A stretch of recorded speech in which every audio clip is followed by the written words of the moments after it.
All right, cool. Okay. So, I mean, my first question was going to be if I did my research right and that you lived in Pittsburgh, but now I'm curious where Florida comes into it all and why Okay. boys go to Jupiter. Is it Jupiter, Florida? You know what? I'm frozen while it seems to be I'm frozen while blinking. Okay, we're fixed. Um, yes. You might be the first person to. No, probably not. I don't know if anyone else has snagged that and mentioned it to me that Jupiter is a place in Florida. So I grew up outside of Tampa, and that's where I was living as a teenager. So that's my coming of age story. That all happened to me. And I was on the other side of the coast. So not in Jupiter, but I was doing a ton of Google Maps and Google Street View research to make the movie. And the name Jupiter kept sticking to me. And I felt like as the movie went on, it was perfect. But when we recorded, it was on. We've been through probably four or five names. When I sent it to Jack, it was I think it Mm. was Untitled Florida. Was it yes. So this is exactly what happened. Is nobody remembered what it was. It was a cursed title. was It it you was was it I thought it was UFO, it right? was UFO, unidentified Florida object, Oh, and okay. so nobody knew what it was, and everybody kept calling it UFO. And I was like, I don't know. We basically finished making the movie, and I said to my producer Payson, I think I want to change the title, and she goes, yeah, that was never going to be the title, and I was like, oh, we got pretty close to it being a title. I wish you would have told me. So, Jack, you get the UFO script. What makes you interested in taking on Billy 5000? Um, let me think. It, it felt like, I mean, I felt like I had lived a version of this. It felt too close to me to not do. And also I just think Julian's work is incredible. And we had talked a long time ago, um, about possibly me voicing something in some short. And then he sends this script, and I'm like, I read the entire thing. I'm like, okay, wait, this is awesome. And then the starring role, and then musical numbers. Look, I was hooked. I was hooked. I think that just from the opening scene, it's just so funny. It Cracks me really up. is. It made me I briefly lived in Florida, so it made me like reminisce for Florida, and I that's never happened to me before, which was a very strange Where experience. in Florida were you? So I went to UCF for like I finished out Sure. my school, but I have one of my best friends lives in Lakeland. So when you said outside of Tampa, I was like, well, I fly into Tampa all the time. Yeah, we know Lakeland. We know we looked at Lakeland on Street View. We looked at Land O'Lakes and Odessa and Tarpon Springs and the whole. But I think, like, yeah, to your point, it's a fuzzy memory of Florida. I haven't been back in more than a decade, and I think with the passage of time, it becomes easier to fantasize about it and forget about the physical discomfort of being there. Yeah. I heard you describe the movie at another point in time as suburban ennui, and that just really as a fellow suburban kid growing up, that really hit me. So can you talk about like what that specific, because I think it's kind of what you touched on too, Jack, that is this very specific type of listlessness, hanging out in parking lots, and oddity that just seems to only exist in suburban teenage years. Can I jump in real quick before? Yes. Um, I saw a license plate yesterday that was ennui for you. It was it Whoa. was Incredible. awesome. Had to throw that in. Sorry. That's good. That's all. Yeah. I think it's sort of listlessness is a feeling that is built into growing up in the suburbs. I mean, it is a very hostile environment for a teenager. Um, and big parts of America are like this. Everything's built for cars. Nothing's really built at a human scale. So my memories of that age are like walking from one end to a strip mall to the other and it taking all day. And also, I was wearing black girls' jeans and it was 105 degrees out. So that was for some reason that felt important to capture. Mm. I actually started writing the script. I wanted to talk about the gig economy and about delivery workers, and I wanted to write it in like a fantasy, like mushroom planet 3,000 years in the future. Like I thought that some distance would make it more interesting, but I actually think Florida is weirder than anything you can make up. Definitely. And so, Jack, your character, Billy 5000, deeply obsessed with finances. And funny enough, you do economics in your day to day life. What advice would you give to Billy in terms of like actually earning money? Oh man. I feel like his arbitrage game was awesome. He had this perfect con in which he was like, yeah, he was cheating the system. Um, Advice. Oh man.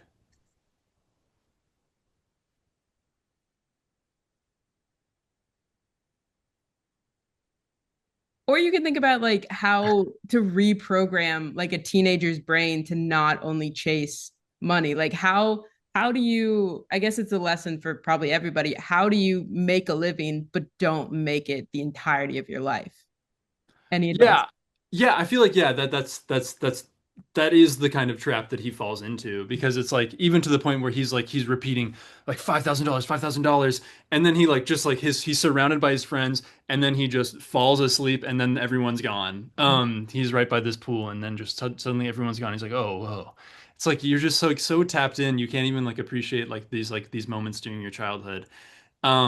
And like the main, you know, I guess like the thrust and like feeling like so I guess like you're inconveniencing your sister, inconveniencing like, your family and feeling like you want to give back and it's like, you know, if you're like a high school kid, it's like, you know, really it's like anything you can do is like it's so helpful and you're that's you know, as long as you're like I mean, he could, you know, advice he could shower more often. Gotta be honest, he could shower more often.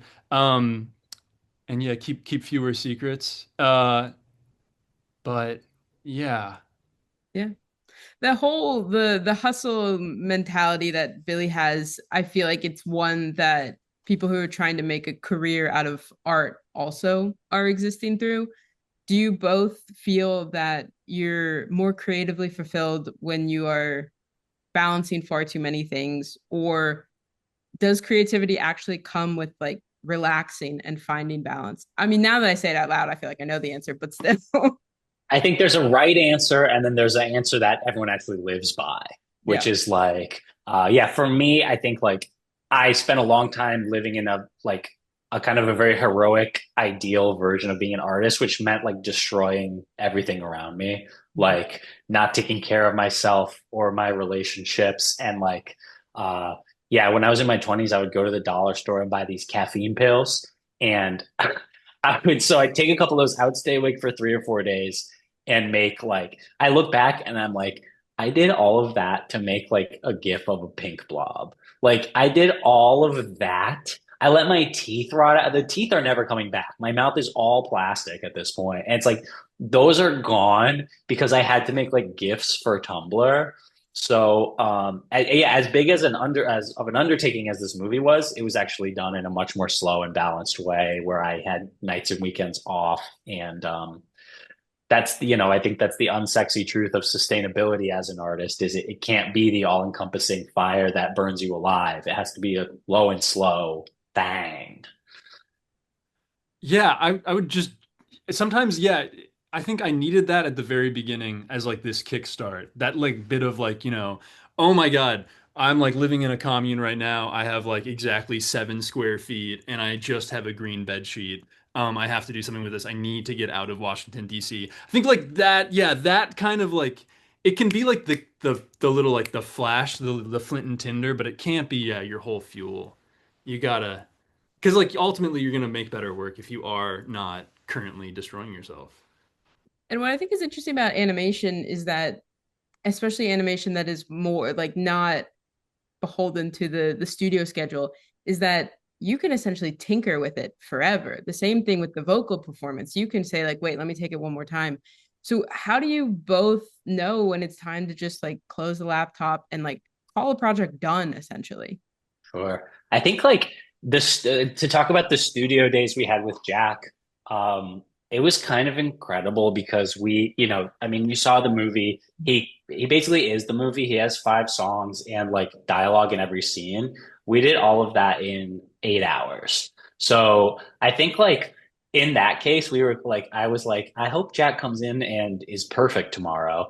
I hope this guy that I've never met is somehow the greatest voice actor on the planet. And I've also never heard him sing, but I hope he's the best singer on the planet.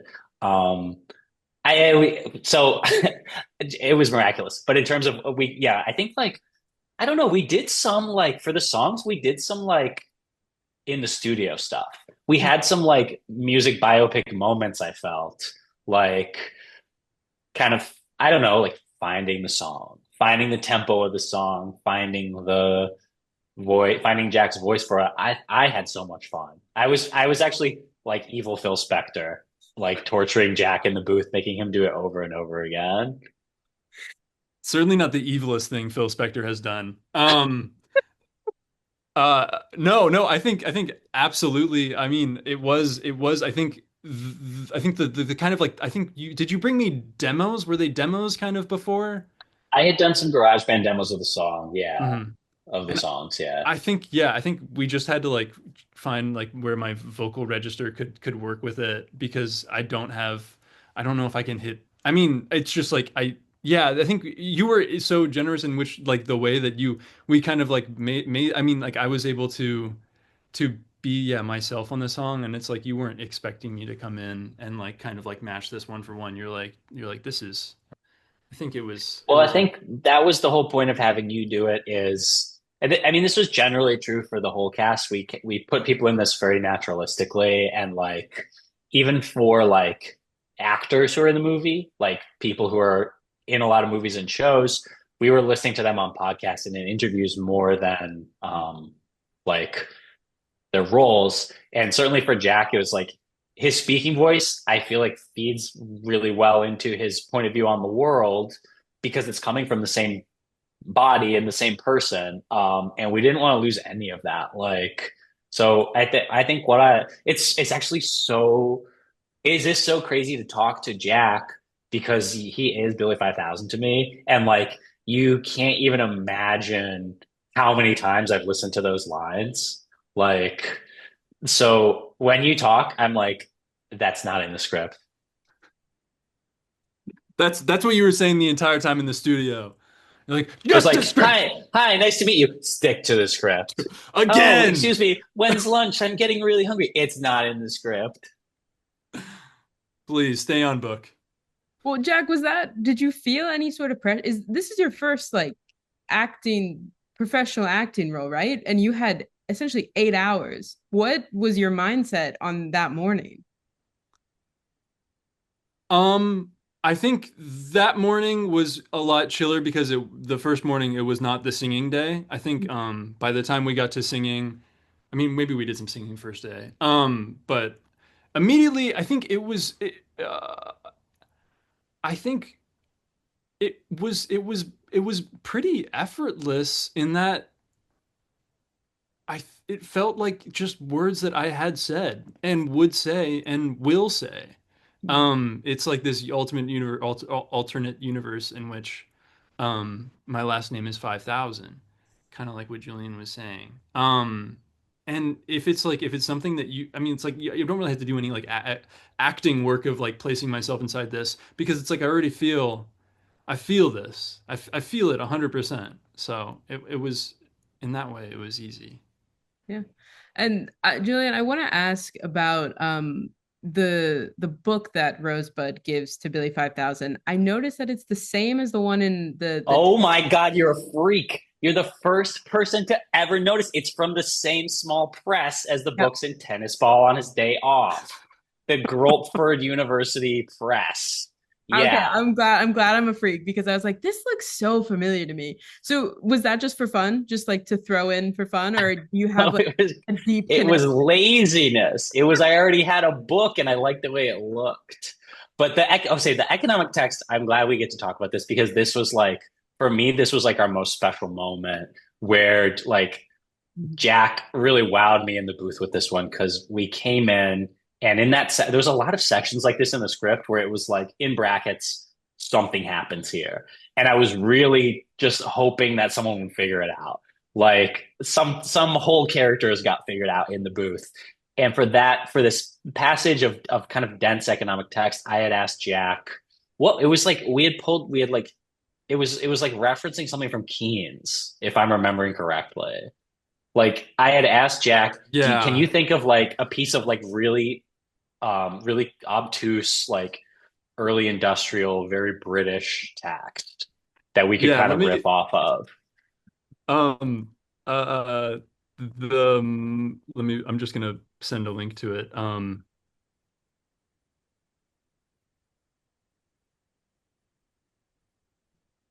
Yeah. Yeah, this is it. It was his it was Keynes' rebuttal of communism. And it's just a very funny way of putting it. He says, let me just put it in the chat.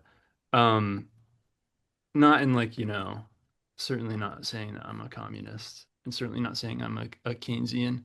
I just think it's funny that how can I adopt a creed which preferring the mud to the fish exalts the boorish proletariat above the bourgeois and the intelligentsia, who with all their faults are the quality of life and surely carry the seeds of all human achievement. It's like that just like I was cracking up. I was cracking up at that. It is fun to see that come out of Billy 5000 and like that whole world. And I was just like, oh, this took a far left turn. Um, Literally. exactly. Well, I think like this is, oh, sorry, go ahead. No, no, go ahead. Yeah, I think like this is my favorite scene because it is like a little more sharply I don't know if it's political, but it's very ideological because it's sort of like I think Billy's challenge through the movie is looking through all the layers of the way capitalism and the religion of economics are presented to us. And I think this character of Rosebud, who is sort of a beautiful smokescreen for him, is the hardest challenge because she's the kind of like fake leftist that we all know. And I have been that person sometimes where she knows the theory and she knows the text and she loves to win arguments. And I think it's a turning point in the movie where he starts to understand the stuff and see through it, and that's really important. And the stuff about the snail and the ants actually comes through in a very literal way in the end. Without is a little bit of a spoiler, but it's quite significant actually. And my last question, because I think I am a freak and I feel like this film maybe like hit my also adolescence. Talking about Rosebud, is Rosebud the cheat code from The Sims? You're two for two here. You're three for three, really. Yes, And which, yeah, I love that how that connects to like her as a character and like what she stands for thematically. I because thought she that was, has infinite money. Yeah, yeah, yeah, that's awesome. crazy. Well, thank you guys so much. The fantastic film. I'm so glad that it's getting out there and sharing with everybody.